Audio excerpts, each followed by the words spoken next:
Boa tarde, pessoal. Por favor, confiram aí se vocês estão vendo a apresentação. Eu vou ampliar aqui, tá? Boa tarde, professora. Tá tudo normal. Tá, tranquilo. Qualquer coisa, vocês falam, tá? E qualquer dúvida também, só falar no microfone. Tá bom, Então, professora. Obrigado. então vamos lá.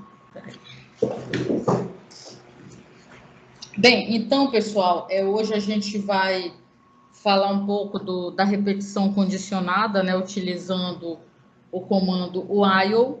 E aí o laboratório de vocês vai ser na terça. Vocês vão entrar e fazer as questões. Eu vou dar 2 horas para vocês. Agora vão ser 5 questões, 4 múltipla escolha e um algoritmo para fazer. O algoritmo que eu vou pedir, eu já pedi em outras aulas, tá? Então fiquem atentos. Ou eu pedi na parte de algoritmos, ou eu coloquei em uma dessas aulas.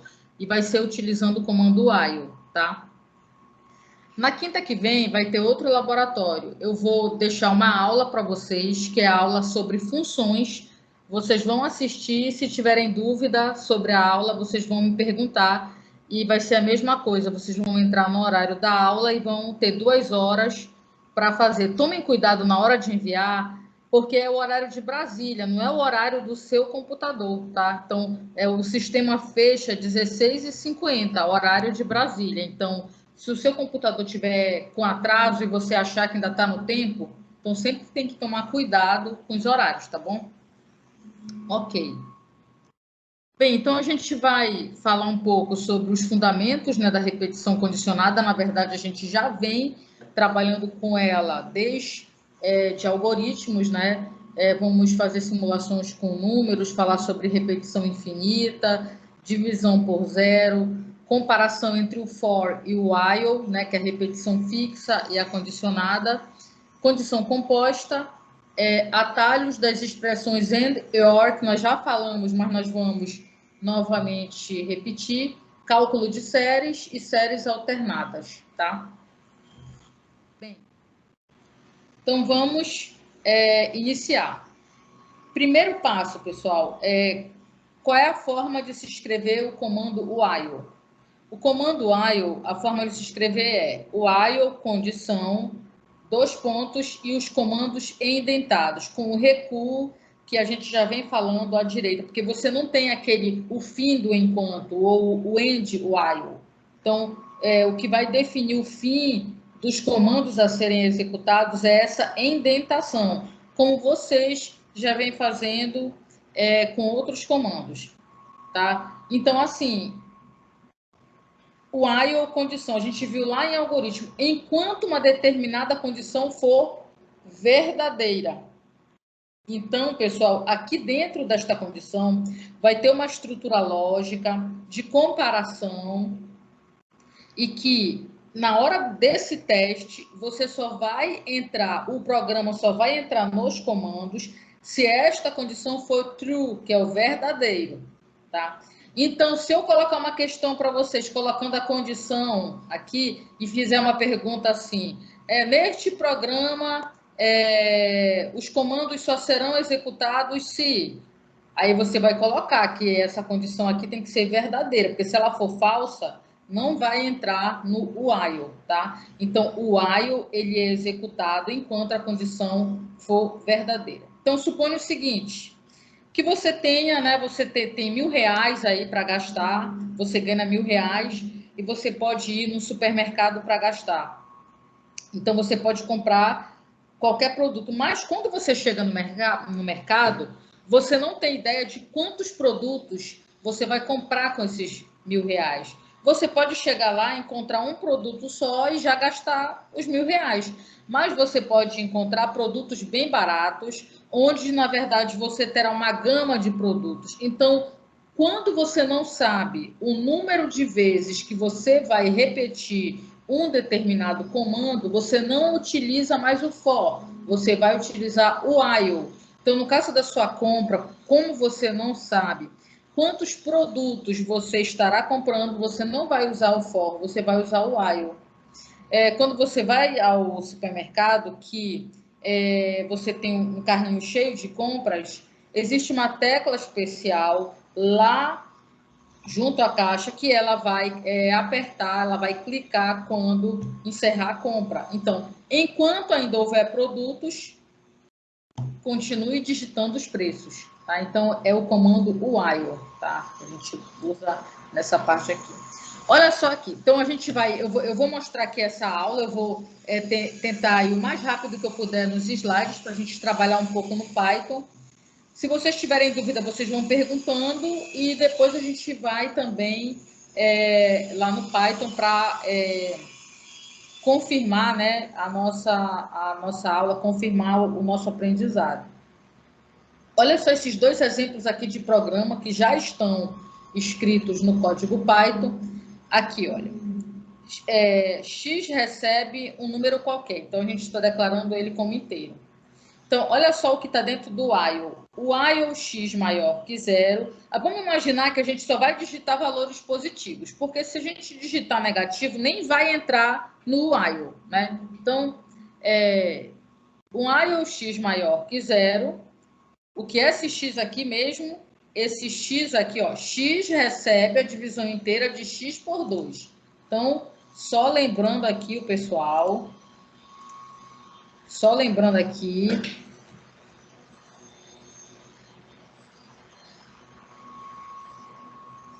acho que a minha caneta não está acessando. Só um minutinho, só para fazer mais um teste aqui. Não está mesmo, peraí. Só um minuto, pessoal. Vou fazer um teste aqui.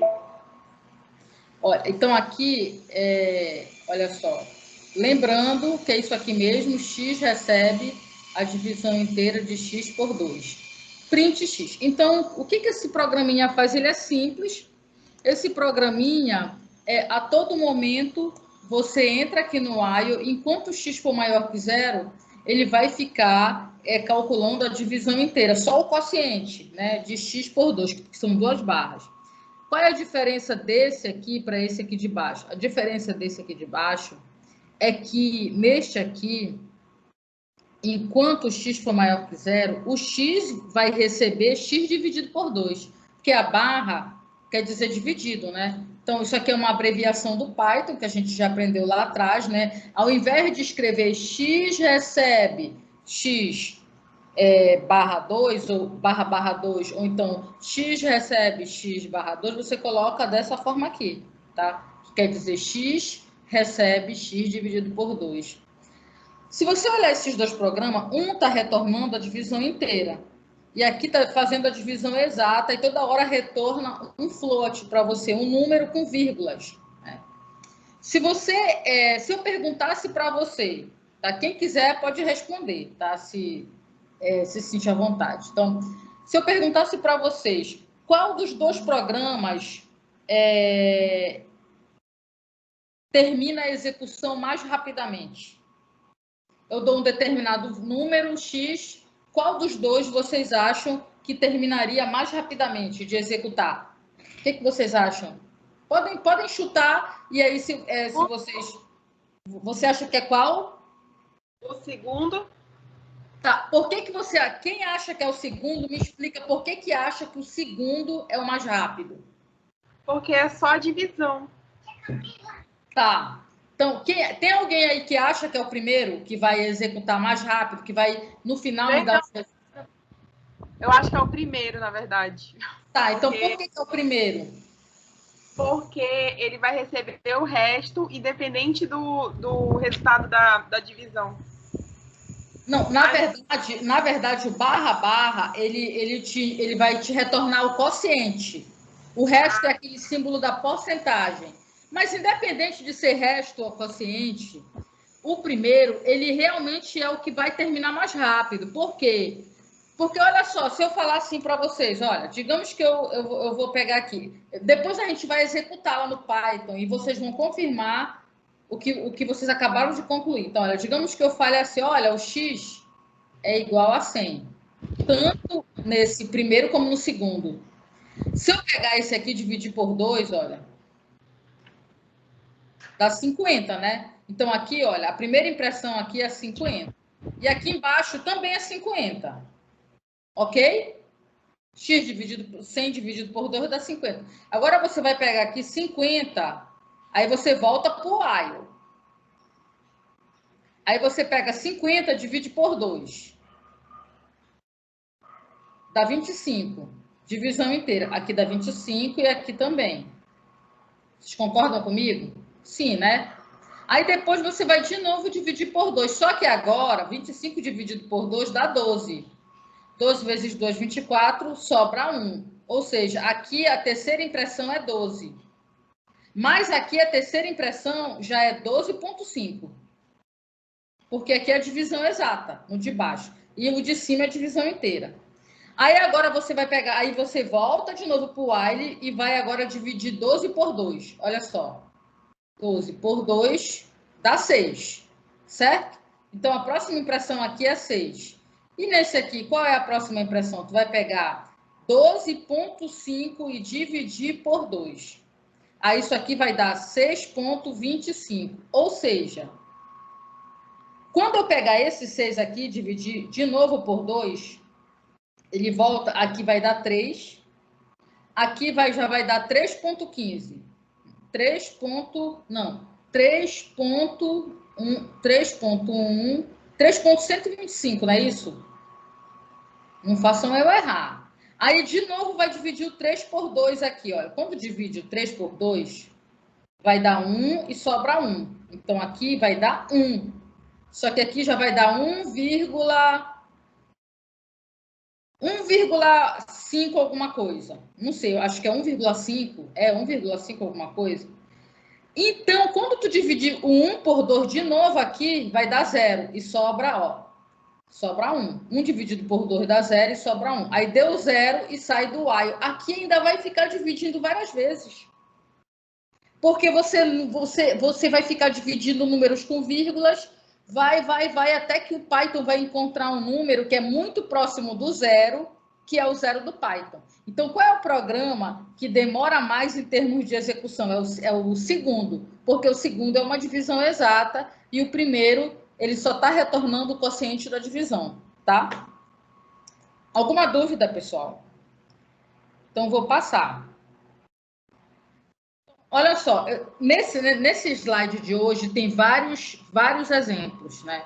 Então, assim, eu vou mostrar alguns eu vou pular e vocês vão depois estudar esses exemplos, porque do comando while eu tenho vários conceitos que eu quero mostrar hoje, tá? Então, eu vou passando, eu vou mostrar alguns exemplos e outros eu vou deixar para vocês. Todos os exemplos que estão neste slide já estão prontos, né? Estão com a execução pronta, tá? Então, olha só. Imagine que você está em um caixa de supermercado e não sabe a priori quantos produtos o cliente está comprando. O programa que controla a caixa registradora deve ler os preços dos produtos até que sejam informados que os produtos acabaram. Como é que você pode simular isso? Então, olha só um exemplo de um programinha que pode fazer isso. Então, você tem aqui prompt de entrada de dados, né? Prompt, que é uma variável, recebe, digite o preço do produto. Então, ela recebe uma string aqui, um texto. Print, iniciando nova venda, tá? Iniciando nova venda. Total recebe 0. Total da compra, tá? Recebe 0. Agora, a variável preço vai receber uma leitura aqui. Nota que aqui o prompt era uma string, agora ele virou inteiro. Vocês sabem que no Python as variáveis podem ir trocando de tipo, porque a tipagem no Python ela é dinâmica. Então, aqui você vai ler o preço. Então, olha só, o while, né? Ou seja, o while, a gente está dizendo que a gente quer... se a gente colocou esse while aqui, então a gente está falando que quando eu digitar 0, é porque não tem produto nenhum e encerra a venda. Porque olha só como é que está o while aqui. O while é o preço diferente de 0, ou seja, enquanto o preço for diferente de 0, o total recebe total mais preço. Então, não esqueçam que essa abreviação aqui quer dizer total é igual total mais o preço. O total foi inicializado aqui no início com 0, pessoal. Então, aqui, olha, total recebe total mais preço. Então, você digita o preço e acumula na variável total. E aí, logo depois, você lê o próximo preço, tá? Ler 2 vezes a mesma coisa num programa, isso aí é chamado na programação de bad smell. É uma péssima ideia, é uma péssima programação. Eu vou mostrar como evitar isso daqui a pouco, mas, por enquanto, é isso que a gente tem que fazer. Então, eu vou ler aqui o próximo preço. Ler o preço do próximo produto. Se a caixa registrar um valor diferente de 0, é porque ainda tem produto, então vai entrar aqui no while. O while, o preço é diferente de 0? É diferente de 0, acumula de novo. No momento que a caixa digita 0, nem vai entrar no while. Ele sai aqui para esse print que está aqui fora do while e imprime na tela o total da venda, que é igual ao total que foi acumulado nesta variável total. Então, é um programinha simples para você calcular, né, o total de uma compra, né? Então, olha só, como eu falei para você, um input antes e depois do while é chamado de bad smell, que é prática inadequada em programação, tá? Então, para o projeto final de vocês, evitem esse tipo de situação. Então, assim, vocês ainda estão aprendendo. Se vocês fizerem isso no laboratório da aula que vem, mas o programa tiver certo, tá ok, tá? Mas para o trabalho final, que vocês já vão estar mais afinados, né? E realmente conhecendo mais, evitem esse tipo de situação. E falando em trabalho, se vocês quiserem ter ideias de como fazer a apresentação, vocês poderiam assistir os trabalhos do período passado. Inclusive, existem vários temas repetidos. Vocês só não vão poder copiar o trabalho do pessoal, tá? Mas é só vocês entrarem lá no meu canal do YouTube. Tem uns vídeos lá que o tema é apresentação de projeto aplicado. São 3 aulas que tem lá gravadas com todos os trabalhos das turmas da manhã e da tarde. Tem vários temas que estão aí, que vocês vão trabalhar e que vocês podem olhar as apresentações e verificar como eles fizeram, como foi o programa deles e pegar até a ideia para poder montar o de vocês, claro, de forma diferente, tá? Mas não deixem de assistir, principalmente quem ainda se encontra assim um pouco perdido. Outra coisa, tentem fazer em dupla, mesmo que vocês não se conheçam. Em dupla é muito melhor, o trabalho sai melhor. Você pode dividir o trabalho, então você pode ver os tópicos que vai apresentar, cada um faz uma parte, depois vocês podem marcar reunião na plataforma para trocar ideias, para ver como vai ficar a apresentação, para ensaiar, entendeu? Então, realmente, eu acho que vale a pena, tá, pessoal? Então, olha só, continuando aqui, como é que a gente faz para não ler 2 vezes o preço? Nós vamos fazer algo que nós fizemos na aula passada, que é partir de hipóteses, tá? Então, aqui, olha, pessoal. Só pegar uma caneta. Olha só aqui o programa. Então, aqui, a gente vai iniciar uma nova venda. A variável total aqui recebe 0. Então, olha só o while. O while true, ou seja, enquanto verdadeiro. Então, a gente, na verdade, está partindo do princípio que algo é verdadeiro, que eu nem sei quem é, mas para entrar no while, aí tem que ser true. Se tu colocar isso aqui, olha, não vai entrar no while, porque o while, isso aqui está errado. O while só é executado se aqui retornar true, tá? Então, você parte da hipótese que é verdadeiro, tá? Então, o while true, aí você vai ler o preço, ó, bem aqui. Digite o preço do produto. Aí, olha só o if. Olha esse if aqui. Você vai usar o if e o break. O break, pessoal, ele para o loop onde se você tocar no break ali, se você entrar no break, ele para o loop e sai do loop e vai para fora do loop. Então, o loop é isso aqui, ó. Então, esses comandos são os que fazem parte do loop while. Então, você vai ler o preço aqui nesse primeiro e olha só esse teste. If not preço, ou seja, o que quer dizer esse not preço? Se não foi digitado nada, tá? Break, ou seja, saia do loop. Break, é isso que quer dizer o break. Então, se tu entrares nesse break aqui, ele nem acumula esse total. Aí, print total da venda é o total. Por exemplo, olhem só para esse programa. Digamos que eu faça assim, olha, entro aqui dentro, o while true. Aí eu pego o preço, ó. Preço. Aí eu coloco, por exemplo, R$50. Eu digito 50. Aí eu digito 50 e entro aqui. If not preço, não, eu digitei 50, então não vai entrar no break. Aí ele vai acumular aqui total, recebe o total, que era 0, mais esses 50. Então já tem R$50.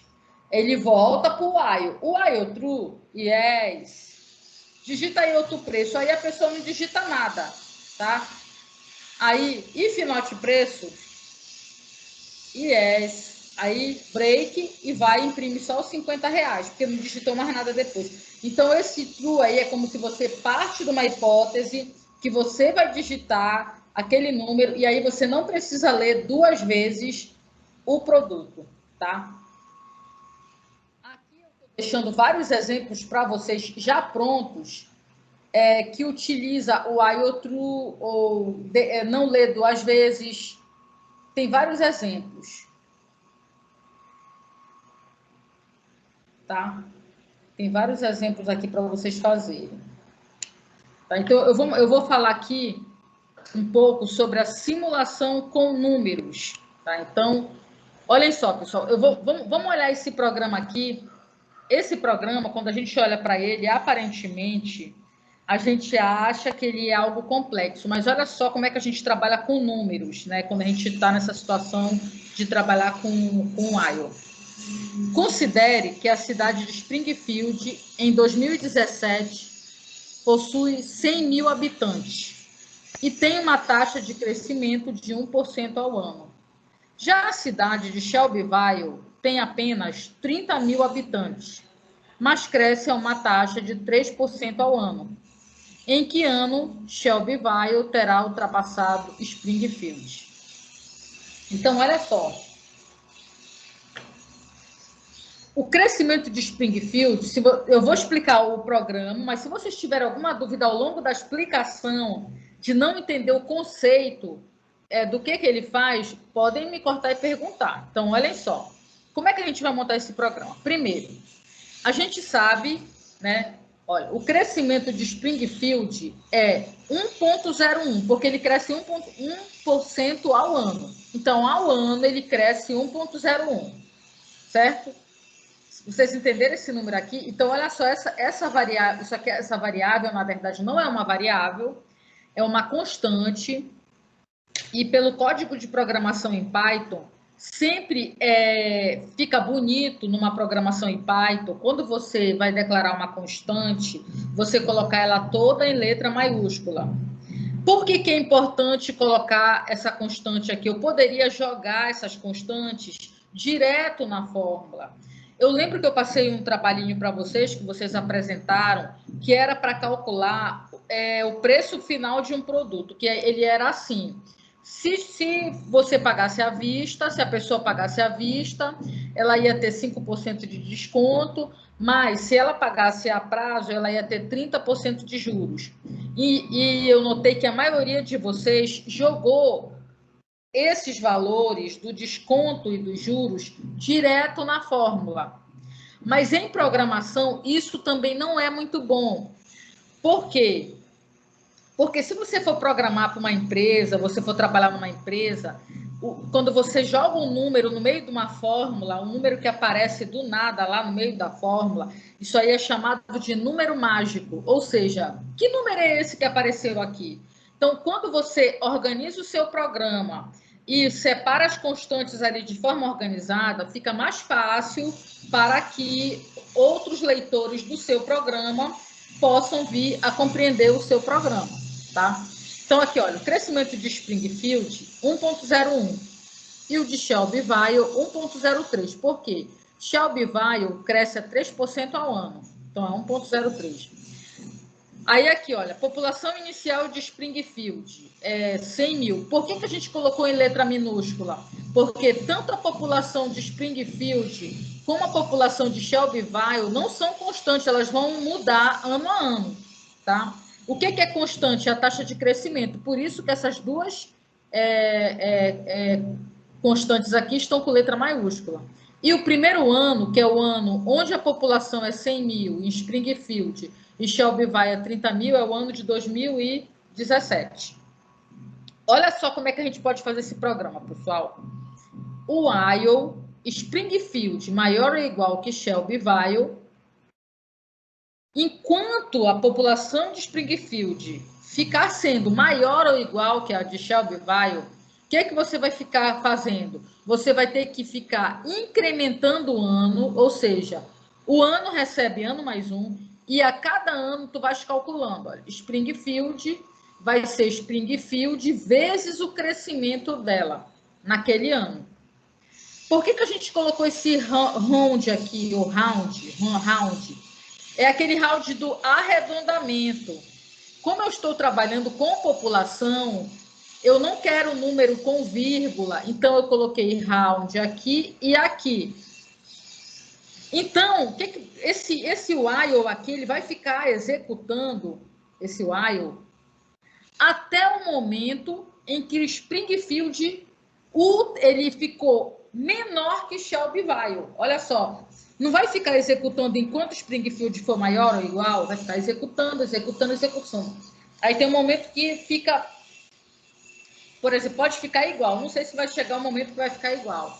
Mas no momento que Shelbyville, né, ultrapassar Springfield, você sai do while e vai imprimir, né? Então, aqui esse print está no formato antigo, mas você pode usar, eu vou colocar lá daqui a pouco no Python para vocês, no formato atual do print. Então, você vai colocar que no ano tal, que é o ano de saída aqui, no ano tal, Springfield terá tantos habitantes e Shelbyville tantos habitantes. Qual é o defeito deste programa aqui? O defeito é esse arredondamento que a gente colocou. Por quê? Se esses números têm vírgulas e a cada passo a gente ficar arredondando, a gente vai ter erro de precisão, tá? Então, a gente pode... a gente vai tentar rodar este programa com o round e sem o round, e vocês vão ver que tem uma diferença justamente por causa das vírgulas. Então, o que é o ideal?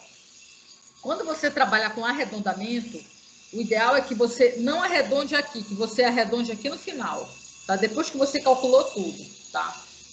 Como esse caso aqui, olha, tá tudo calculado, olha. Springfield recebe Springfield vezes o crescimento de Springfield, Shelbyville recebe Shelbyville vezes o crescimento de Shelbyville, e no final arredonda o crescimento de Springfield e Shelbyville, tá? Então, o ideal é que você arredonde no final, por causa desses erros de arredondamento que vai se acumulando no programa. Ok, pessoal?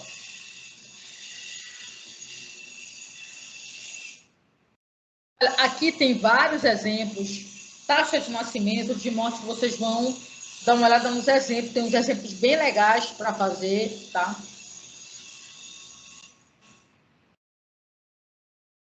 Outra coisa, repetição infinita. O que a gente tem que ter cuidado com o while? O while, até agora, ele é um dos comandos mais poderosos que eu já mostrei para vocês, é o while. Por quê? O while, quando você vai trabalhar com séries infinitas, né, aquelas séries de Taylor, séries de potência, sempre tem um comando while lá. E o while, você não conhece o número de passos. Mas o que você tem que ter cuidado? Que você pode, de repente, escrever um código onde o loop se torna infinito. Olha só. aqui nós temos um exemplo de um loop infinito. Olha só. X recebe 1. O while x igual a 1, faça. Então, olha só. Enquanto x igual a 1, print, estou em loop infinito. Realmente, olha, porque vai entrar nesse print, vai voltar para o while, o x vai continuar sendo igual a 1. Não teve nem aumento do x, nem diminuição do x. Então, nunca este comando, por último, será executado. Você pode testar no seu Python, o programa vai ficar, ele não vai parar, né?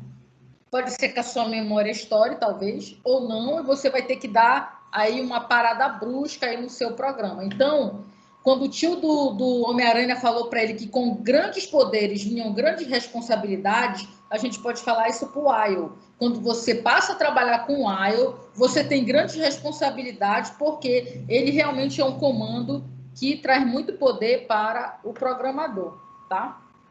Olha, esse outro aqui também, que pode ser um loop infinito. Olha, x recebe 1. O while x maior que 0, ou seja, enquanto x for maior que 0, x recebe x mais 1. Então, pessoal, o x ele vai crescer indefinidamente e ele sempre vai ser maior que 0. Então, aqui é um outro caso de uma repetição infinita. Então, sempre que você for programar, é importante que você também atente a esses detalhes, tá? Então, olha, aqui tem mais exemplos. Vou falar sobre revisitando operadores aritméticos, a divisão por zero. Eu vou mostrar um programa, né, que a gente já fez aqui, mas com esse programa eu vou explicar um conceito para vocês e vamos novamente falar sobre a questão de partir de hipóteses, né? Então, olha só, vamos reexaminar aqui o problema de calcular a média de notas que são números reais positivos. Vamos supor que não se sabe quantos números vão ser digitados. Suponha que 0 é o número que vai encerrar a digitação, tá? Então, eu estou dizendo aqui que 0 é o número que vai encerrar a digitação. Então, olha só aqui, soma recebe 0, quantidade recebe 0, tá? A gente sabe que a média é a soma de todos os números pela quantidade de números. Então, olha só o que a gente vai fazer. O while é true. Eu estou partindo da hipótese que a condição aqui do while é true. Número vai receber a leitura do teu número, né? E aqui, ó, if número igual a 0, ou seja, se você digitar um 0 ali, vai direto para o break, né? O break, no passado, ele era muito mal visto por programadores. Dava a ideia que a pessoa não sabia programar e ela usava o break. Hoje no Python, não. No Python, o break é muito bom, é justamente para você evitar fazer leitura quando você está trabalhando com while, né? Várias vezes. Então, olha só. Se o número, if número igual a 0, break. Aí ele vai sair daqui do loop. Notem que quem é que está dentro do loop, né? Quem está dentro do loop, do while, é tudo isso aqui, olha. Estão endentados na mesma direção. Tudo isso aqui está dentro do loop. Porém, se você digitar número igual a 0, você vai sair, né? O programa vai sair do loop e vai direto para cá, ó. Vai imprimir print média, vírgula, é soma sobre quantidade. Alguém enxergou algum problema nesse algoritmo? Se a gente digitar 0 de cara, na primeira vez?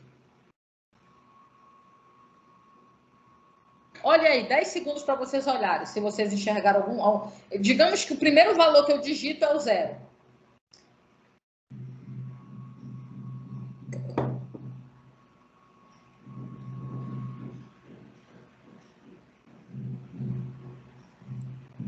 E aí, o que vocês acham? Professor, Fale, pode falar. acho que ali após o break, né? Naquela soma, mas o número vai dar 0 mais 0. Isso, a soma vai dar 0 mais 0, e quando chegar no print, o que vai acontecer?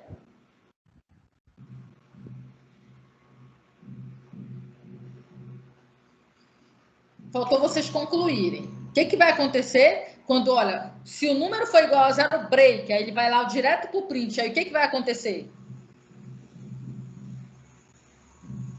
Vai dar 0, vai imprimir Zero. Vai ficar 0 na soma e 0 na quantidade. 0 sobre 0.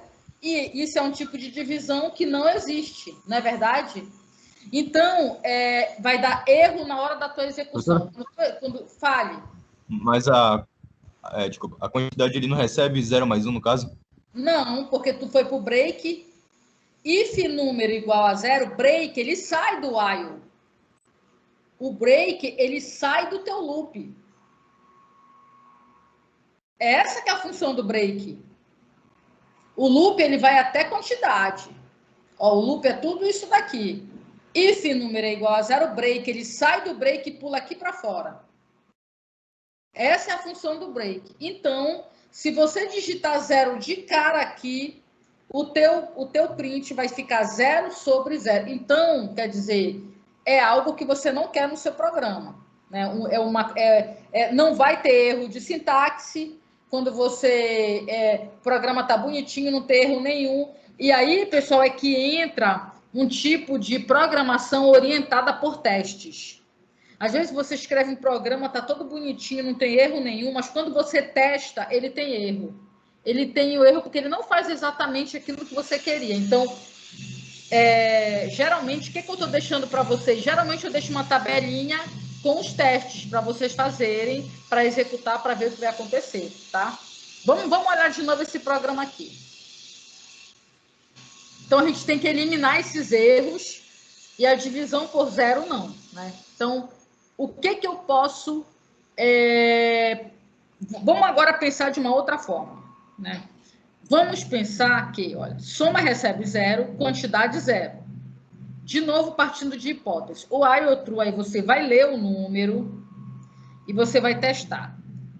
If número igual a 0, se você digitar 0 de cara, ele vai para o break, ele nem executa o resto. Olha, você sempre tem que saber o seguinte, que o break sai do loop, tá?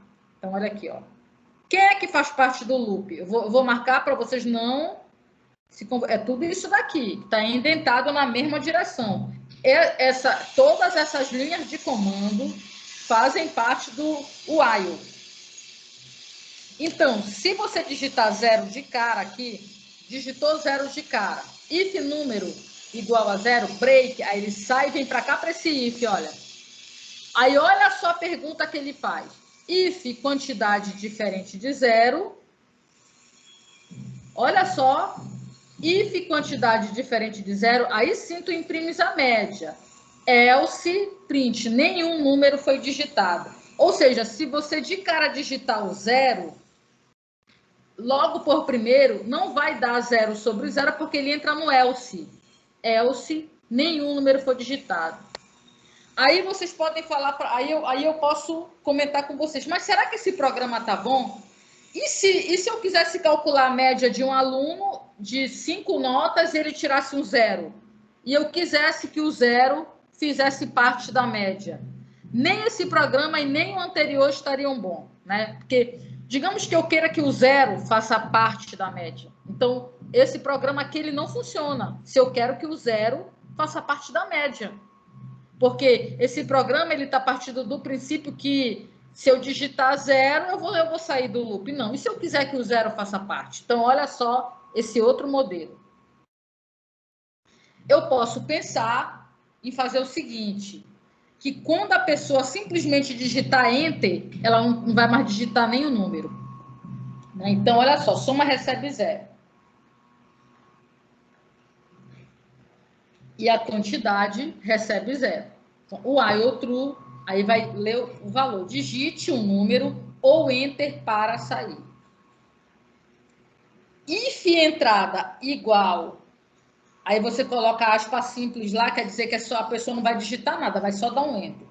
If entrada igual, nada, break, aí ele vem para o if. If quantidade for diferente de 0, print média é soma sobre quantidade. Que a quantidade ela não pode ser 0, porque tu não pode ter divisão por 0. Se não, nenhum número foi digitado. Se aqui na entrada você digitar um número que não seja o enter, ele vai testar aqui. Digamos que você digite 0, né? Vou digitar 0. Aí ele entra no if, testou é 0, então não vai parar o programa, ele vem número, olha só, número recebe a entrada, porque a entrada foi lida aqui no input, só que ele está como string. Nota que eu não coloquei float aqui na frente, porque você pode digitar enter. E se você digitar enter, e se eu colocar float aqui na frente, não vai aceitar. Então, tu não vai declarar aqui como float, declara aqui embaixo.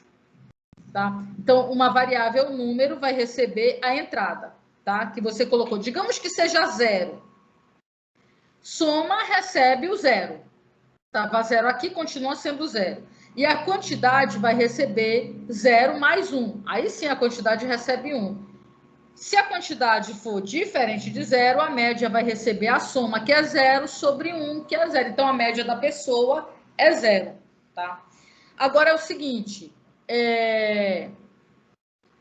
aqui, nota que se eu digitar o primeiro número 0, quando ele chegar aqui em quantidade, ele não vem logo para o if, ele volta para o while.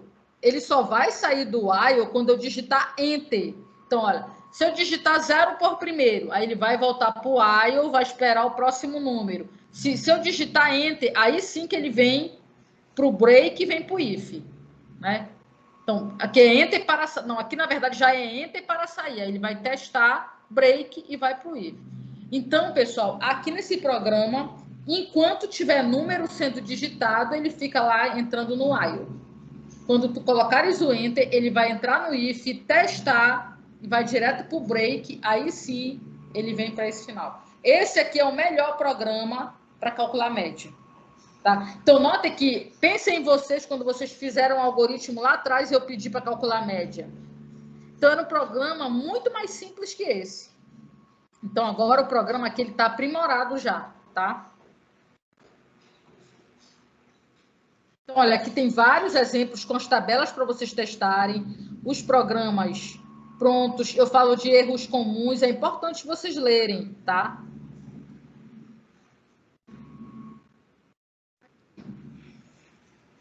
Deixa eu só ver aqui a hora, porque senão eu quero trabalhar um pouco no Python também.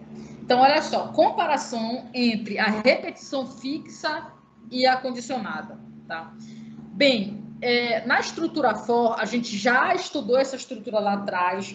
Nessa estrutura, eu conheço o início da repetição, o fim e o incremento ou decremento. Esse início e esse fim, eles podem tanto ser definidos ao longo do programa, como eles podem ser lidos, né? E eu poderia simular com um while, né? Com while, assim, da seguinte forma, colocando um contador que receberia o início, enquanto o contador menor que fim vai executando os comandos e o contador vai recebendo o contador mais um incremento. Isso aqui não é recomendado em programação. Quem faz isso é uma péssima prática de programação, você conhecer o início e o fim e usar o while. Se você conhece o início e o fim, você usa for. Então, querer usar for como while, pode, mas é ruim. Então, assim, para quem está programando, para quem está na empresa, para quem está trabalhando, isso é ruim. Então, não é recomendado. Mesma coisa, algo que eu não conheço o número de passos, mas eu quero porque quero usar o for. Aí eu vou colocar lá 1 milhão de passos, porque o número de passos está entre 1 e 1 milhão. Aí eu coloco lá e coloco um break com if no meio. Isso é uma péssima prática de programação. Olha aqui. Eu tenho aqui, enquanto condição for verdadeira, executa um comando. Eu posso simular um for também. Eu coloco aqui uma variação de milhares aí, porque eu não sei onde vai parar. E aí eu coloco um break. If not condição, break, para sair do for. Isso aqui também é muito ruim. Então, se tu tens um programa que tu não sabe o número de passos, é o while. Se tu tens um programa que tu sabes o número de passos, tu vais usar o for, tá bom? Aqui. Outra coisa, pessoal, você pode também aqui no while trabalhar com a condição composta. Por exemplo, se eu quisesse naquele programinha lá das cidades, eu tivesse ao invés de 2 cidades, eu quisesse comparar a população de 3 cidades, Springfield com Shelbyville e Springfield com Ogdenville. Então, digamos que eu queira saber, eu quero ficar calculando a população, enquanto a população de Springfield for maior ou igual que Shelbyville e a de Springfield maior ou igual que Ogdenville. Então, notem que eu posso trabalhar tanto com AND como OR. Lembrando que nós já vimos isso lá atrás, que o AND, que é o I, é um tipo de estrutura lógica onde ela só o while só será vocês sabem, o while só será executado se o resultado, né, o resultado dessa expressão lógica como um todo aqui for o que mesmo? Verdadeira. Então, se isso aqui for while true, se isso aqui for while false, não vai executar os comandos. E o AND, ele só é executado se o primeiro é verdadeiro, e aí ele vai testar o segundo. E o segundo for verdadeiro. Esse é o comando AND. E o OR? O OR, ele só retorna true se um dos dois for verdadeiro. Então, se esse daqui for verdadeiro, esse daqui tanto faz ser falso ou verdadeiro. Porque é o comando OU. E aí, se um é falso e um é verdadeiro, ó, true ou falso, isso retorna verdadeiro, que é o true. A gente já viu isso numa tabela lá atrás. Se você tem F, or, T, T, or true, aí você vai ter true. E se você tiver false, or false, isso daqui vai retornar falso, que é falso, ok? Então, o OR, ele é assim, o AND não, tem que ser os dois verdadeiros, tá? Então, você pode também trabalhar com a condição composta. E o AND e o OR, aqui em programação, eles têm o que a gente chama de atalhos em expressões. Eu falei, eu acho que um pouquinho disso para vocês. Por exemplo, olha, se eu colocar assim, olha, while A maior que B and C maior que D. Se eu fizer isso aqui. Aí, o que o while faz? O que essa estrutura faz? Vai testar A maior que B, né? Deu true. Aí, então, ele vai testar esse daqui. Ok. Então, retornou true.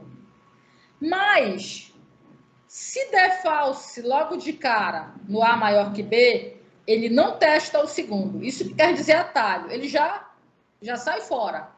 Então, se o primeiro já der falso, ele não vai testar o segundo no comando AND. Ele só testa o segundo se der true primeiro. Se o primeiro der falso, para que ele vai testar o segundo se os dois têm que ser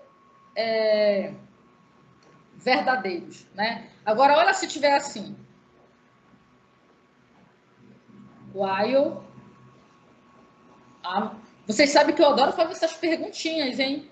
Então, assim, o pessoal erra umas perguntas de pegadinha que eu falei na explicação. Então, olha só, olha esse aqui. Eu vou colocar um OR aqui, ó.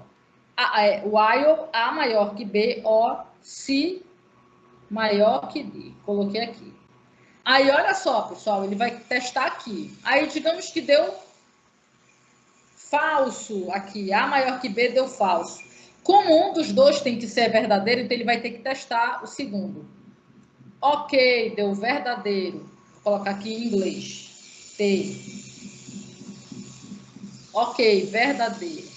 Agora, digamos que o A maior que B dê verdadeiro. Ele vai testar o segundo? Não.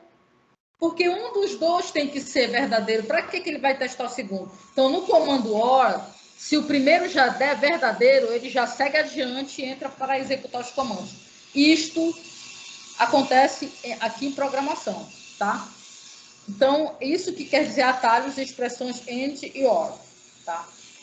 Outra coisa, pessoal, que eu considero a parte mais importante que eu tinha para explicar para vocês hoje. que é o cálculo de séries. Pessoal, olha só, é sempre importante a gente lembrar da história, né? Que os computadores, eles foram criados com o único objetivo de calcular séries, com números infinitos de termos, valores de π, séries de seno, séries de cosseno. Vocês que estão estudando engenharia, o seno, o cosseno, são funções que são obtidas através de um somatório infinito. E essas funções, elas estão em todas as funções periódicas. Se você trabalha com análise dinâmica, vibrações, terremotos, você sempre vai ter nas suas equações, seja de projeto ou de qualquer outra coisa que envolva vibrações, você vai ter um seno e um cosseno. Se você não acredita no que eu estou falando, entra em qualquer canal desses de vídeo e olha lá como é que as estruturas vibram antes de entrar em colapso nos terremotos. Os pilares, eles começam a vibrar no formato de um seno a cosseno, né? E essas funções, elas são periódicas. Vibrações de pontes, tudo isso aí é obtido através de uma soma infinita. O número π também, que você conhece lá da matemática elementar, que está na área da circunferência, que está na área do círculo, que está no comprimento da circunferência, que é o limite do círculo, que você diz, é 13,141592, o π é obtido através de uma série infinita. Ele foi, apesar dele estar em vários cálculos desde a antiguidade, a série infinita dele foi descoberta por Leibniz, que é um dos criadores do cálculo. E os cientistas ficam o tempo inteiro tentando encontrar casas decimais para π. Em 2016, um programador encontrou 22 trilhões de casas para o π. E ano passado, acho que foi início desse ano, ou final do ano passado, uma programadora do Google, uma japonesa, ela passou o recorde dele, ela encontrou 31 trilhões eu acho que foi aproximadamente 31 trilhões, na casa de 30 trilhões. Podem procurar aí que saiu até no G1 a notícia. 30 trilhões de casas para o π. Dá para você fazer isso no seu computador normal, no meu computadorzinho aqui, furrequinha? Não dá, porque ela programou na nuvem, então ela tinha programação na nuvem disponível, ela trabalha no Google, e ela levou 120 dias para calcular essas 30 trilhões de casas decimais do π. Aí tu vai me falar, cara, para que serve isso aí? Para muita coisa. Para o lançamento de foguetes, para você calcular o diâmetro do universo, porque você sabe que o universo, os cientistas calculam tudo, o diâmetro. Eles vão lançar agora um telescópio para uma distância que a gente não vai conseguir chegar através dos astronautas. Como é que você calcula essa distância em anos-luz, que são milhares de quilômetros? Como é que você calcula órbitas, né? Órbitas gigantescas? O π está dentro desses números. Você não pode usar 6 casas decimais. Você não pode usar 3,141592 para calcular o diâmetro do universo. Você tem que usar trilhões de casas decimais. E aí, foi por isso que os computadores foram criados. Graças a Deus veio para a gente também, para as pessoas comuns, mas é uma batalha infernal que os programadores travam, os cientistas, para ficar calculando termos de série. E aqui eu apresento para vocês uma das séries infinitas, né? Que é a série do E elevado a x. Né? Vocês aprenderam lá no ensino médio esse gráficozinho aqui do E elevado a x, em cálculo 1, mas o E elevado a x, se você quer conhecer a série de Taylor, você pode montar aí uma série de potência para ele, que é dada por essa expressão. Então, o E elevado a x, ele é obtido também através de um somatório infinito, pessoal. O E elevado a x, por exemplo, aqui. Então, o E elevado a x,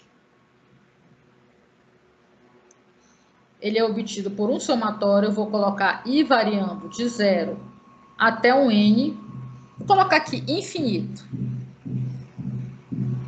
Aí você vai colocar x elevado a i sobre i fatorial. Essa aqui é a fórmula do E.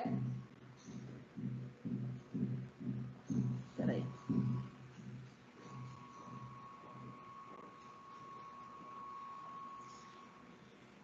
Essa aqui é a fórmula do E elevado a x. Então, é x somatório de i variando de 0 até infinito. Então, x elevado a i sobre i fatorial. Vou colocar bonitinho aqui. Então, quem é o elevado a x? X elevado a 0 sobre 0 fatorial, mais x elevado a 1 sobre 1 fatorial, mais x elevado a 2 sobre 2 fatorial. Então, por isso que o primeiro termo é 1. Esse primeiro termo é 1, porque é x elevado a 0, que é 1. Se você quiser saber, como é que eu encontro a fórmula de E elevado a x? Pega o livro de cálculo 1, de preferência o Guidorize, que o Guidorize ele mostra como é que você monta essas séries de potência, tá? Então, essa é a fórmula do E elevado a x. Então, vamos pensar no E elevado a x. Eu vou mostrar o algoritmo dele, tá? Do cálculo do E elevado a x. Se você, no seu computador, tentar montar esses programinhas e colocar 1000 termos, 2000 termos, cara, tu vai ficar muito tempo rodando. E dependendo do número de termos que tu colocares, tua memória vai estourar. A memória do teu computador, tá? Então, olha só aqui essa série.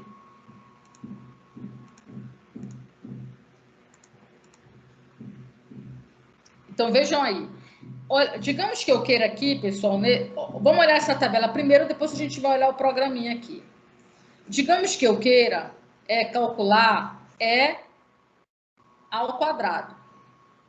Tá? Então, no lugar do x vai entrar o 2. Então, vamos lembrar que a fórmula do E elevado a x. Ó, E elevado a x é somatório de i, variando de 0 até a infinito. Aí vai ser x elevado a i sobre o i fatorial. Essa que é a fórmula. Então, se no lugar do x entrar o 2, como é que vai ficar o E? Olha, E elevado ao quadrado. E elevado ao quadrado vai ficar 2 elevado a 0, 2 elevado a 0, sobre 0 fatorial, mais 2 elevado a 1 sobre 1 fatorial, mais 2 elevado a 2 sobre 2 fatorial. É assim que você faz essa fórmula. Então, o primeiro termo é 1, que é esse termo bem aqui, olha. Primeiro termo é 1. Tá? 1. O segundo termo é 1 mais x, só que o x não é 2, então o segundo termo é 2. Olha, o primeiro termo é 1, o segundo termo é 2. Tá bom? Aí depois você já vai, olha, 1 mais 2, digamos assim, olha, terceiro termo aqui, olha. 1 mais 2, aqui 2 ao quadrado, 4, vai ser 5, tá? Então, olha só, aqui é 2, 1, 2, bem aqui, na verdade, olha, esse termo aqui, ó, x elevado a 0 sobre 0 fatorial é 1, esse segundo termo aqui, olha, x elevado a 1 sobre 1 fatorial, só que o x é 2, então aqui vai entrar 2. 2 ao quadrado, 4, 4 por 2, 2. E aí, você vai montando a série, ó. Aqui, um termo, 2 termos, 3 termos. Notem que, olha o que vai acontecendo com a série. Ela vai se aproximando deste valor aqui. Então, aqui a série já está com 1, 2, 3, 4, 5, 6, 7, 8 termos, porque começa em 0. Então, se o i está em 7, é porque tem 8 termos. Olha, se eu pedisse para você assim, faça um programa para calcular apenas, digamos, essa série com 8 termos. Tu não precisava usar o while, porque eu já te falei o número de termos. Então, tu só ia ter que programar. Bem, como a gente tem fatorial na fórmula, o Python, eu vou falar de funções na aula que eu vou deixar para vocês.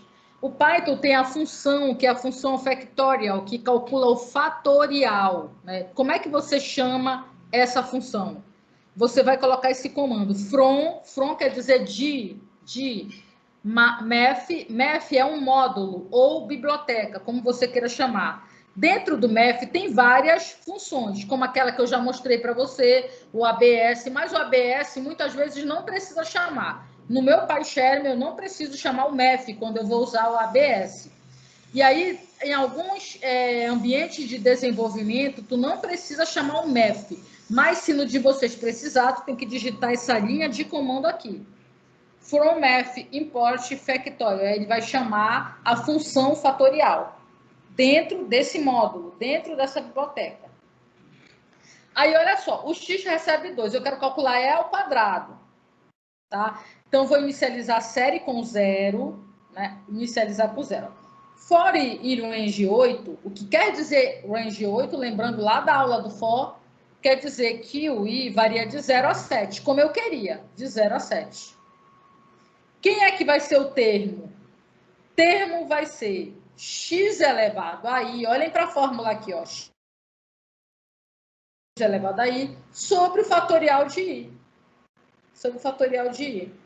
E aí, o série aqui, a série foi inicializada com 0. E aí, você vai acumulando o valor de cada termo nesta variável série. Ou seja, série recebe série mais o termo. Aí, você vai imprimir i, termo e a série. Ok. Mas, e se eu falar assim para você? Olha, calcula o valor de E ao quadrado com uma determinada precisão, digamos assim, onde o número atual menos anterior tem uma precisão de 5 casas decimais, ou seja, eles são iguais até 5 casas decimais. E se eu pedir isso, eu não vou mais poder usar o for. Porque quando eu peço para vocês que eu quero calcular o valor de uma série, né, de E elevado ao quadrado, com uma determinada precisão, eu não tenho ideia de quantos termos eu vou precisar. Então, pessoal, aí vocês não vão viajar na maionese, porque temos aqui para vocês testarem, vocês não vão falar assim, ah, não, eu vou colocar aqui uma precisão de 30 casas decimais. Aí tem computador que vai rodar o dia inteiro já. Entendeu? Só que é a questão do pi que eu falei para vocês. Aquela programadora encontrou 30 trilhões de casas, mas ela pegou, ela montou o programa, que o programa, vocês vão ver o programa do pi, vou mostrar aqui para vocês. Basicamente, os programadores usam programas semelhantes a esses, que eu vou mostrar aqui, eles só mudam a precisão. E aí ela pega, cria esse programa, coloca ela cria um arquivo para guardar esse valor, porque até agora eu ainda não falei de arquivo para vocês, né? Quando eu chegar em arquivo, eu posso guardar esses valores no arquivo. Então, ela programa na nuvem e aqueles valores vão sendo guardados no arquivo. Por quê? Porque pode acontecer alguma coisa do servidor quebrar e tem uma parte que ficou guardada já. Quando eu fazia doutorado, eu trabalhava com os programas, que eu trabalhei com análise dinâmica. E eu trabalhava com os programas onde as equações tinham mais de 5.000 termos. Então, às vezes, eu deixava uma equação executando lá, que era a equação diferencial. Então, eram equações que a gente não resolve na mão, é só através de programa. Não dá para resolver de forma analítica. Eu jogava no laboratório, fazia o programa, programava e eu já gerava os arquivos. Então, eu deixava um servidor lá, rodando o programa e eu ia embora para casa.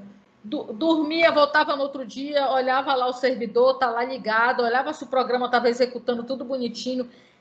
Eu lembro que teve um que ele ficou executando lá para encontrar a solução mais de 5 dias. No 5º dia eu cheguei lá, eu tinha lá milhares de pontos que eu tinha que plotar, ou um diagrama de Poincaré, ou então uma região caótica dentro de uma estrutura lá, se era estável ou instável. Então, se eu não tivesse arquivos para guardar aqueles valores, e se faltasse energia, ou acontecesse alguma coisa, eu ia perder dias de programação, tá? Então, aqui, o que a gente está fazendo até agora é um programa que eu executo e aí depois a gente se perde, né? Porque a gente está trabalhando na memória principal, né? Como a gente falou lá no início. Mas daqui a umas 2 aulas eu já vou trabalhar com arquivo com vocês e aí vocês vão ver que eu vou executar um programinha e vou guardar aquilo que eu executei no arquivo, tá? Bem, então esse aqui é o programinha, né? Um programinha simples, né? Usando o for, mas olha só.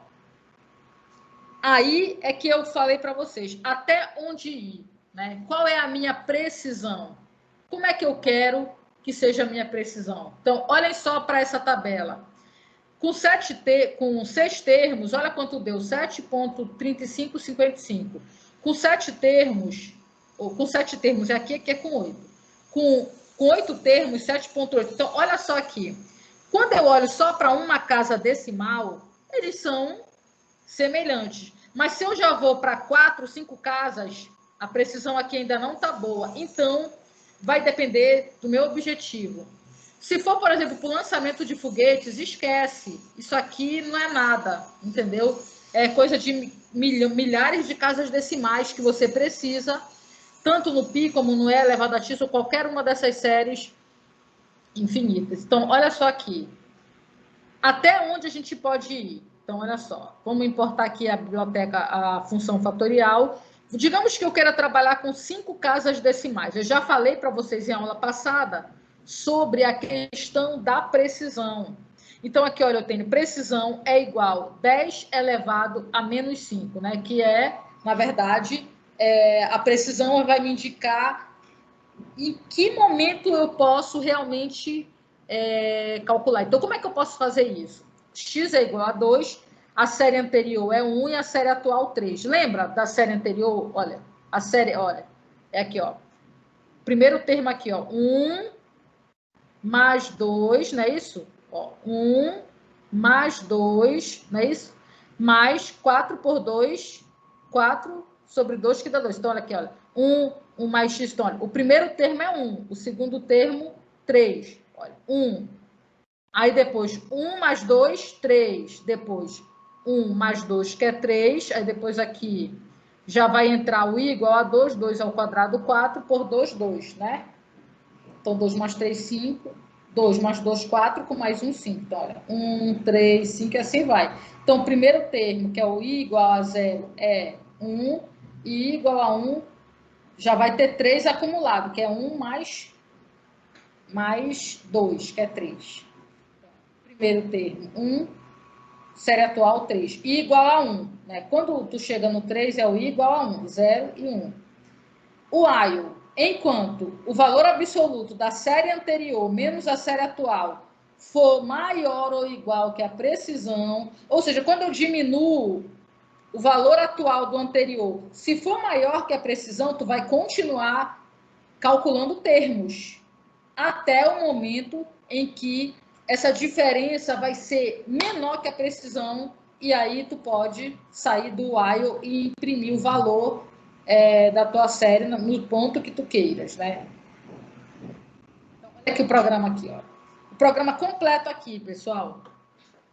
Incrementar o i, calcular o termo atual, tu tem uma fórmula geral para a série, toda a série infinita tem uma fórmula geral.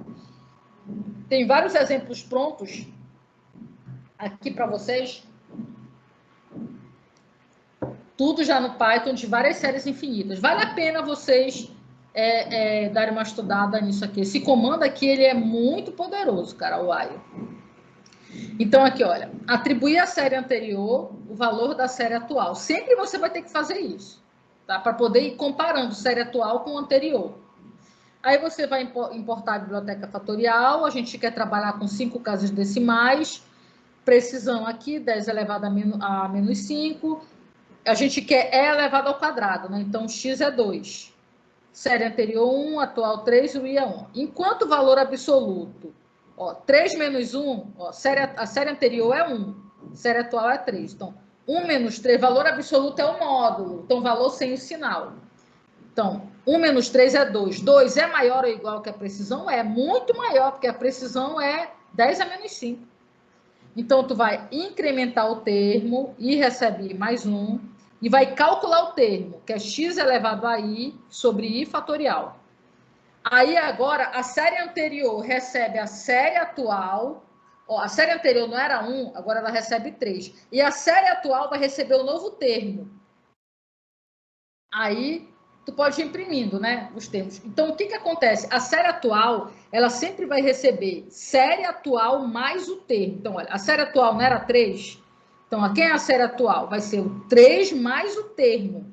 Então, tu já tem a série atual. Aí, tu volta para o while e compara. Série anterior menos atual. No momento que for igual à precisão, ainda vai entrar mais uma vez. E depois já vai ser menor, vai sair e imprimir o valor final. E aí, aqui usou o round para arredondar para 5 casas decimais. Tá? Então, esse aqui é um tipo de arredondamento. Tá? Eu vou mostrar isso lá no Python, como é que vai sair, e eu vou explicar melhor lá. Mas deixa eu mostrar aqui.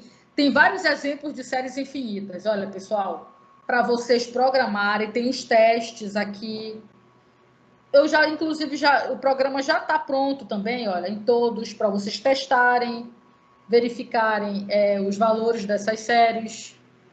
E eu quero falar da última série de hoje, que é o Pi, né? O Pi é a mais famosa de todas, é a mais intrigante, é a que realmente os cientistas ficam loucos querendo trilhões e trilhões de casas decimais.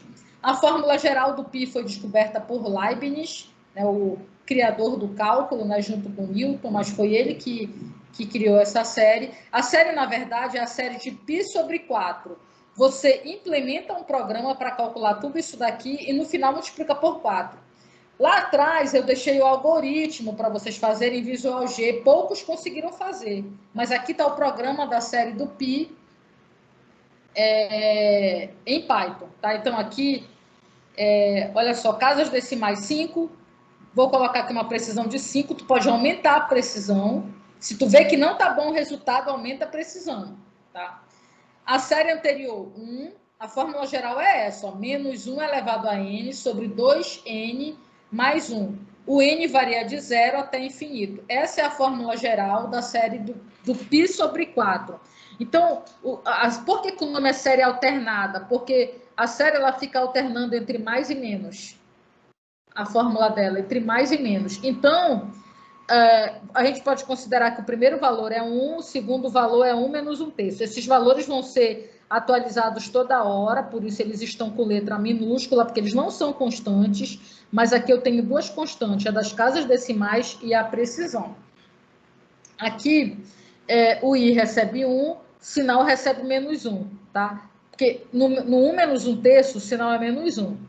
O while, enquanto série atual menos anterior for maior ou igual que a precisão, você vai incrementar o i e o sinal agora vai trocar. Ó, sinal recebe sinal vezes menos 1. Então, o sinal era menos 1, agora ele fica mais 1, porque aí tu vai calcular o 1/5. Então, quem é a série anterior agora? Série anterior vai receber 1 menos 1/3. E o termo? O termo vai receber o sinal, que acabou de trocar para mais 1, vezes a fórmula, olha, a fórmula é 1, que o sinal está fora, sobre 2n mais 1, 2i mais 1, né? Está aqui o termo. Então, o i vai sair daqui. Quem é que vai ser a série atual agora? Vai ser a série atual, que era 1 menos 1/3, mais esse termo que você acabou de calcular, que é 1/5.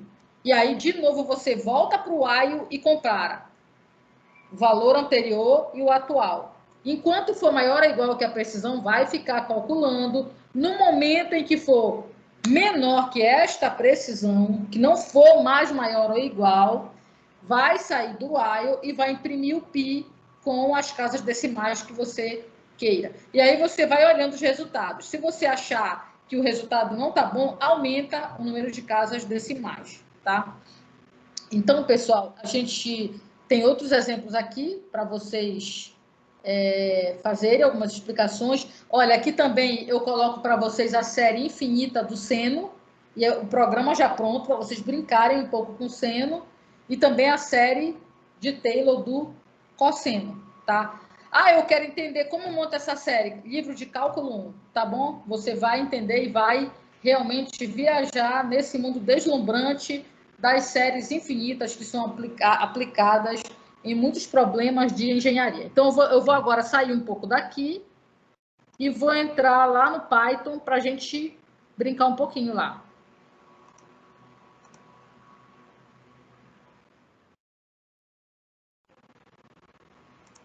Né? Então, olhem só aquele exemplo que eu mostrei para vocês, que eu perguntei para vocês. Pessoal, a gente vai digitar um número, e aí, enquanto esse número for maior que 0, o x vai receber a divisão inteira de x por 2. Vou mandar executar para vocês verem. Eu vou digitar 200. Olha só, pessoal, quando eu digitei 200, vejam o que aconteceu aqui, olha. 200 por 2 deu 100, a gente já tinha até feito essa continha lá, né? A gente tinha começado com 100, na verdade, né? Agora, eu vou mudar esse programa e, ao invés de divisão inteira, pessoal, eu vou colocar uma divisão aqui, uma divisão normal. Tá? Então, x recebe x dividido por 2 e vou mandar executar. Vou digitar 200 de novo. Olha, demorou um pouquinho mais, e olha o que acontece, pessoal. Olha, divide por 2, né? Nota que, como a gente está usando a divisão exata, nota que não aparece mais, aparece um ponto do ponto flutuante. Olha só, vai dividindo, aí de repente ele vai chegando em números muito próximos de 0, na casa de 10 a menos 8, 10 a menos 9, e a divisão não para.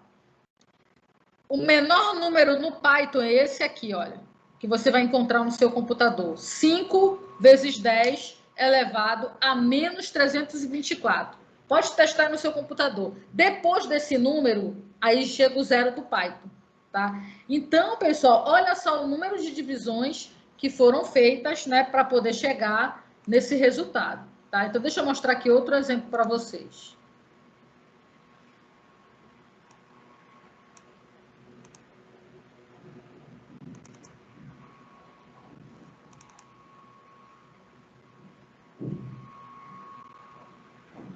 Olha esse aqui, pessoal, que eu tinha mostrado para você, a questão da compra, né? Olha aqui, print, iniciando nova venda, né? Total recebe 0, o IO true, né? A gente partiu dessa hipótese e vamos digitar o preço, né? O preço do produto, digitar o preço.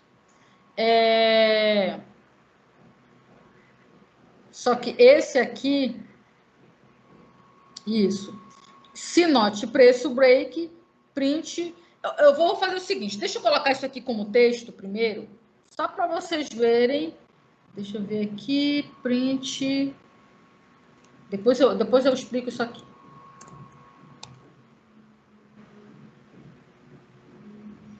Print total. Ok, vou mandar executar. Iniciando nova venda, digite o preço do produto. Eu vou digitar 50.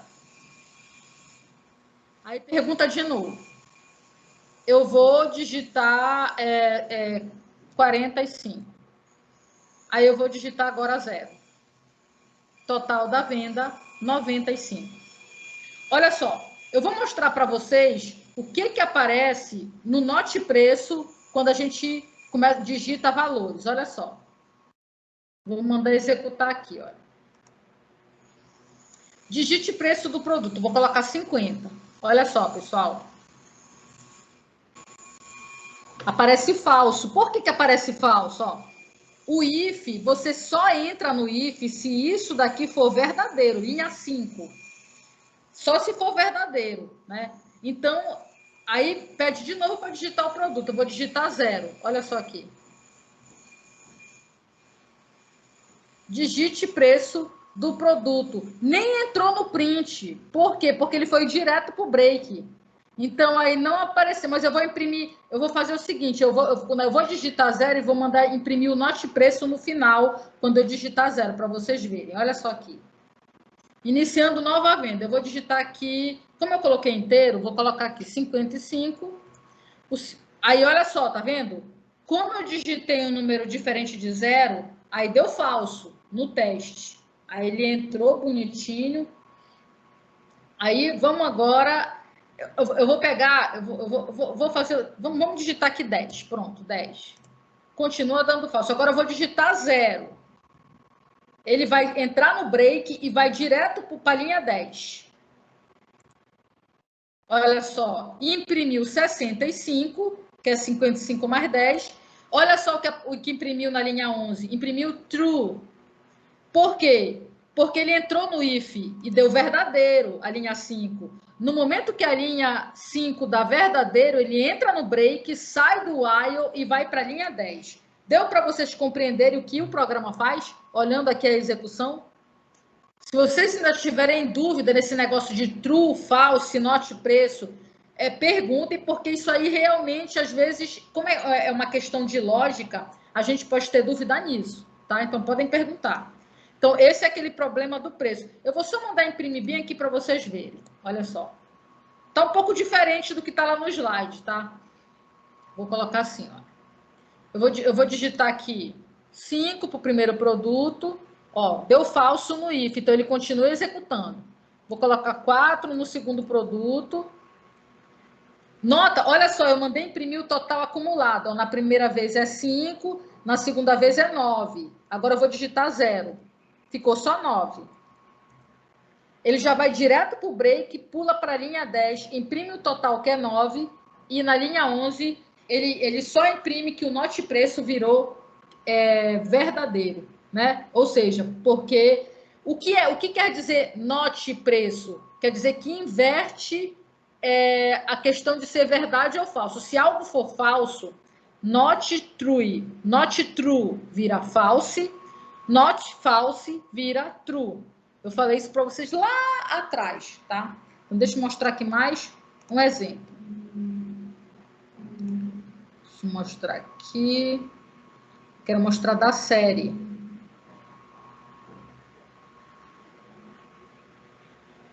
Série do Pi.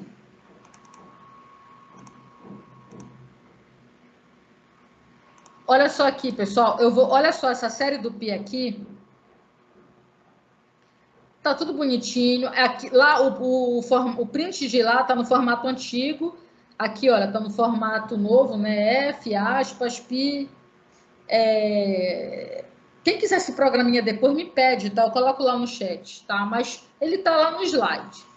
Eu vou mandar executar aqui o Pi vou colocar 5 casas decimais. Tá? 5 casas decimais. Olha só aqui o que deu. 3.14161. Aí vocês vão me falar, mas Salete, tá errado aí, porque, na verdade, aqui tinha que dar 3.141592. Até aí todo mundo sabe de cabeça. Então, esse Pi, a precisão dele não tá boa, com 5 casas decimais. Sabe por que não tá boa? Porque, na verdade, pessoal, o Pi... Lembra que eu falei para vocês que a série alternada do Pi não é o Pi, é Pi sobre 4. Ou seja, tu tem que, no final, multiplicar por 4. Então, devido a essa multiplicação por 4, existe um erro aí também de precisão em relação a isso, tá? Por exemplo, eu vou colocar aqui, olha... Vou colocar 7 casas decimais. Bora ver como é que fica. E eu vou colocar aqui...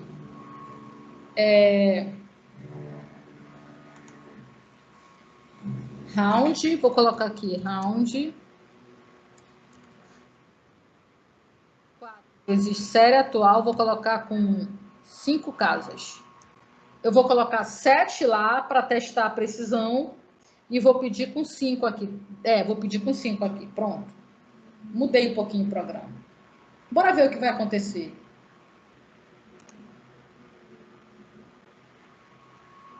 Ó, não sei se vocês notaram, demorou um pouquinho a rodar o programa, né? Porque eu já aumentei ali as casas decimais. Deixa eu aumentar aqui para 6. Vem aqui. Para daquele que a gente já conhece. 3.141592. Olha só. 3.1593. Ainda é por causa desse 4.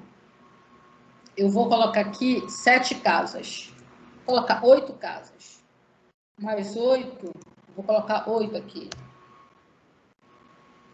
Vamos ver. Olha só como está demorando, pessoal. Então, para vocês verem a situação, né, não tem condições. Eu acho que... Será que vai convergir aqui?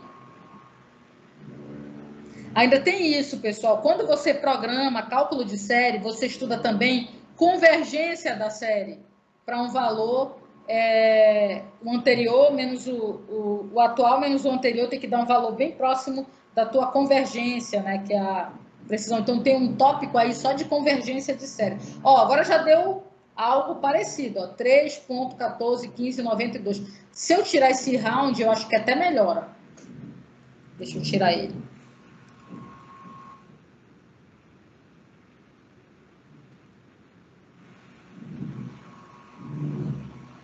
Eu vou encerrar a aula com o exemplo de Springfield, para vocês verem o cálculo da população ao longo dos anos. Tá? Vamos ver aqui, está demorando.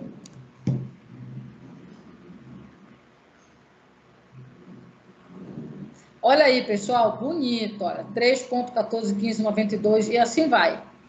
Então, esse aqui é o PI. Deixa eu mostrar aqui o último exemplo.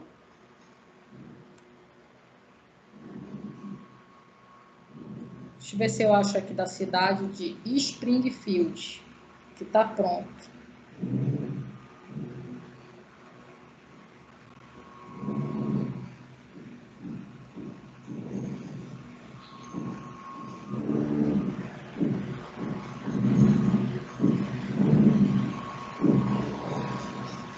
Valores inválidos, população. Olha só aqui, pessoal. Então, aqui, a gente tem aqui, olha, o crescimento de Springfield. Lembra do 1.01, que é 100% mais 1%. Então, dá 1.01. E o de Shelbyville, 100% mais 3%, que dá 1.03. População inicial de Springfield, 100 mil. De Shelbyville, 30 mil. Ano 2017. A gente quer saber em que ano Shelbyville ultrapassa Springfield. Ok.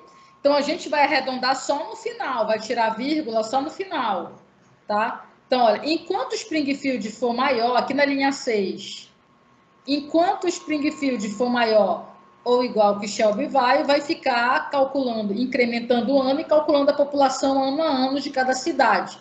A gente quer saber o momento que Shelbyville vai ultrapassar. Então, esse while, ele vai te ajudar a fazer isso, porque no momento em que for igual, ele ainda vai calcular mais uma vez, e aí logo depois, o que vai acontecer logo depois? Shelbyville vai ter ultrapassado Springfield. Então, vamos executar aqui. Olha aí.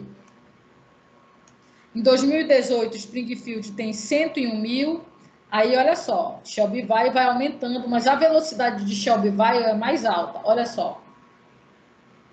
Aí, ainda está bem lento. Aí, chega um momento, ó, em 2046, Springfield já está com 133.450 e Shelbyville 70 mil e alguma coisa. E assim vai.